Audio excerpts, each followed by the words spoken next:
बिस्मिल्लाहिर्रहमानिर्रहीम। Students, depreciation का हमारा टॉपिक चल रहा था। आज फर्दर एक और पॉइंट इसके अंदर डिस्कस करना है, that is direct and indirect method कि डेप्रिसिएशन एक्सपेंस को हम दो डिफरेंट तरीकों से जो है वो हम रिकॉर्ड करते हैं। अभी तक जितने भी सवालात हमने करे थे वो सारे इनडायरेक्ट मेथड से करे थे। इनडायरेक्ट मेथड में जो एंट्री पास होती है वो एंट्री पास होती है डेप्रिसिएशन एक्सपेंस डेबिट और अलाउंस फॉर डेप्रिसिएशन को हम करते हैं क्रेडिट। वाइल अगर आप डायरेक्ट मेथड, जो कि आज हमारा नया टॉपिक है, डायरेक्ट मेथड के अंदर जो एंट्री पास होती है वो होती है डेप्रिसिएशन एक्सपेंस को हम डेबिट करते हैं और नॉन करंट एसेट अकाउंट को उसके अगेंस्ट में हम क्रेडिट करते हैं।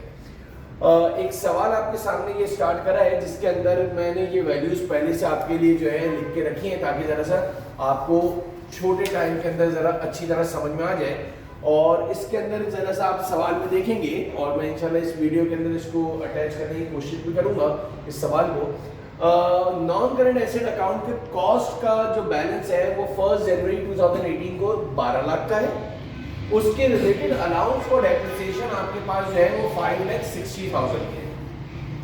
हमारे पास नॉन करंट एसेट अकाउंट का जो कॉस्ट का बैलेंस है that is on 1 January 2018 is 12 lakh और उसका रिलेटेड अलाउंस फॉर डेप्रिसिएशन का जो बैलेंस आ रहा है वो आ रहा है 5,60,000।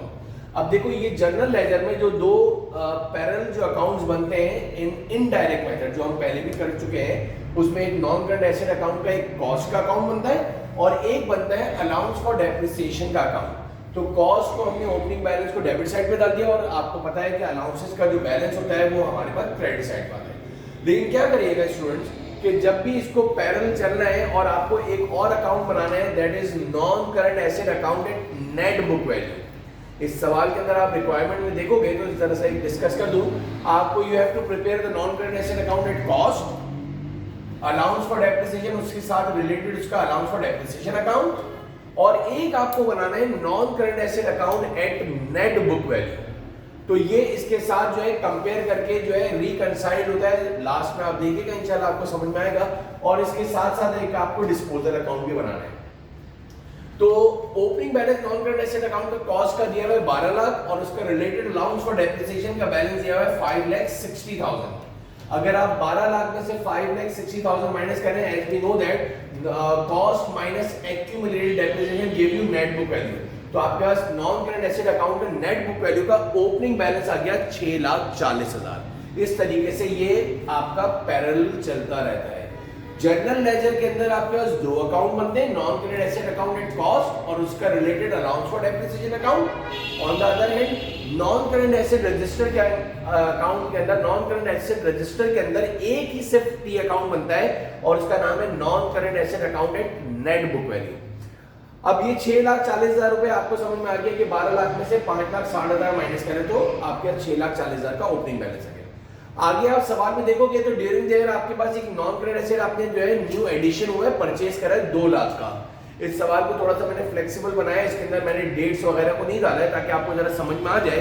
तो 2 लाख की एडिशन आपने इधर डाली है नॉन करंट एसेट अकाउंट के अंदर एट नेट बुक वैल्यू में डेबिट साइड पे, और यही addition non current asset account at cost में भी 2 लाख डाली है। साथ साथ सवाल करते जाओगे तो फिर जाके ये रिकंसाइल होगा। ये नहीं है कि आप पहले इस टी अकाउंट को पूरा कर लें फिर मैं बाद में नॉन करंट एसेट अकाउंट के रजिस्टर के अकाउंट को पूरा करूं। आपने न्यू एडिशन जब इधर डेबिट साइड पे डाली है तो डेबिट साइड पे आपने इधर भी डाल दी है। सवाल में आगे देखो एक लिखा हुआ है during there in the same year आपने एक नॉन करंट एसेट अकाउंट को जो है डिस्पोज ऑफ करा है यानी बेचा है। तो जो बेचा है तो वो नॉन करंट एसेट अकाउंट आपने 3 लाख का कभी किसी जमाने में खरीदा था और रिलेटेड उसका अलाउंस फॉर डेप्रिसिएशन जो है वो 1,70,000 रुपए का था। तो अब जरा देखिएगा कॉस्ट उसकी थी आपके पास 3 लाख सवाल के अंदर दिया हुआ है और उसके रिलेटेड एक्यूमुलेटेड डेप्रिसिएशन जो थे वो 1,70,000 के थे। अब जरा और से सुनिएगा, 3 लाख में से अगर 1,70,000 माइनस करो, cost minus accumulated depreciation give you net book value. ये net book value dispose of machine की आई है। अब आप क्या करेंगे, कॉस्ट के अकाउंट में डिस्पोजल अकाउंट के नाम से कॉस्ट डालोगे 3 लाख। अलाउंसेस आपको जैसे कि मालूम है कि जब एसेट डिस्पोज ऑफ होते हैं तो अलाउंसेस को डेबिट करना पड़ता है। जब हमारे पास एसेट ही नहीं रहा तो उसके अलाउंसेस को भी आपको खत्म करना होता है। तो अलाउंस फॉर डेप्रिसिएशन के एक्यूमुलेटेड डेप्रिसिएशन को डेबिट साइड पे 1,70,000 रुपए लिख दिए और जो नेट बुक वैल्यू आई थी इस डिस्पोज ऑफ मशीन की, दैट इज 1,30,000, उसको आपने क्रेडिट साइड पे non current asset register account के अंदर non current asset account net book value में क्रेडिट साइड पे जाके 1,30,000 लिखा है। कॉस्ट में कॉस्ट लिखी जाएगी, अलाउंसेस में अलाउंसेस लिखे जाएंगे, और उसकी रिलेटेड नेट बुक वैल्यू जो है वो non current asset account net book value में लिखी जाएगी। लास्ट सवाल के अंदर दिया हुआ है आपको कि वो डेप्रिसिएशन एक्सपेंस जो चार्ज किया गया during at the year and 2018 में, वो आपको दिया हुआ है 2,50,000। तो आपको पता है इनडायरेक्ट मेथड में जो डेप्रिसिएशन की एंट्री बनती है वो बनती है depreciation expense debit allowance for depreciation credit. तो मैंने अलाउंस फॉर डेप्रिसिएशन में 2,50,000 डाल दिए, लेकिन non current asset accounted net book value के अंदर डायरेक्ट मेथड के अंदर जो एंट्री बनती है वो बनती है डेप्रिसिएशन एक्सपेंस डेबिट और non current asset account credit. तो ये 2,50,000 हमने इधर पोस्ट कर दिया।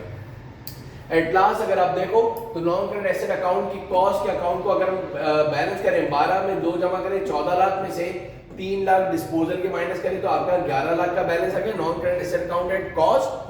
और अगर अलाउंस फॉर डेप्रिसिएशन में टोटल करा जाए 5,60,000 में 2.5 लाख को आपने जमा करा तो 8,10,000 में से आपने 1,70 माइनस करे तो आपका अलाउंस फॉर डेप्रिसिएशन का बैलेंस आ गया 6,40,000। अब देखें non current asset account net book value को अगर आप जो है फुटिंग बैलेंसिंग करें तो 6,40 में 2 लाख जमा करें 8,40 में से आपने डिस्पोजल वाले की नेट बुक वैल्यू और डेप्रिसिएशन को माइनस करा तो 4,60,000 का आपके पास एंडिंग बैलेंस आ गया। अब देखें इसको रिकंसाइल कैसे करते हैं। Non current asset account cost का बैलेंस आ रहा है एंडिंग बैलेंस 11 लाख और अलाउंस फॉर डेप्रिसिएशन का एंडिंग बैलेंस आ रहा है 6,40,000। अगर आप कॉस्ट में से एक्यूमुलेटेड डेप्रिसिएशन माइनस करते हैं एज वी नो दैट तो आपके पास आता है नेट बुक वैल्यू यानी 4,60,000 आ गया।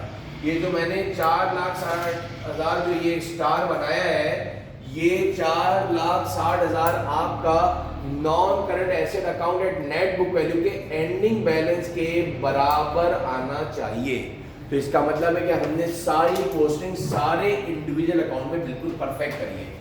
यानी याद रख लो non current asset account at net book value का balance is always and always reconciled with the non-current asset account with related allowance for depreciation account. इन दोनों से जो नेट बुक वैल्यू निकालोगे वो बराबर होगी non current asset account at net book value. Last में जो है डिस्पोजल अकाउंट बनाना है। डिस्पोजल अकाउंट हमने पहले भी पढ़ा हुआ है कि इसका फॉर्मेट याद होगा। डिस्पोजल अकाउंट में मशीन कॉस्ट इधर आता है, कैश प्रोसीड इधर आता है, अलाउंस फॉर डेप्रिसिएशन आपके क्रेडिट साइड पे आता है। अगर डिफरेंस आपके क्रेडिट साइड पे आता है तो लॉस होता है, डेबिट साइड पे आता है तो गेन आता है। सवाल के अंदर गिवन है, सवाल में लिखा हुआ है कि आपके पास जो है वो जो एसेट आपने डिस्पोज ऑफ करा है उसकी कैश प्रोसीड 1,95,000 था। तो मशीन कॉस्ट 3 लाख है, उसके रिलेटेड अलाउंस फॉर डेप्रिसिएशन 1,70,000 आपने क्रेडिट साइड पे लिखा, कैश प्रोसीड 1,95,000 लिखा, तो डिफरेंस आपका डेबिट साइड पर आ रहा है, that is 65,000 gain on disposal. तो it's all about direct and indirect method. Hopefully आपको ये समझ में आएगा। इंशाल्लाह नेक्स्ट क्लास में जो है इससे आगे कंटिन्यू करेंगे। Thank you very much.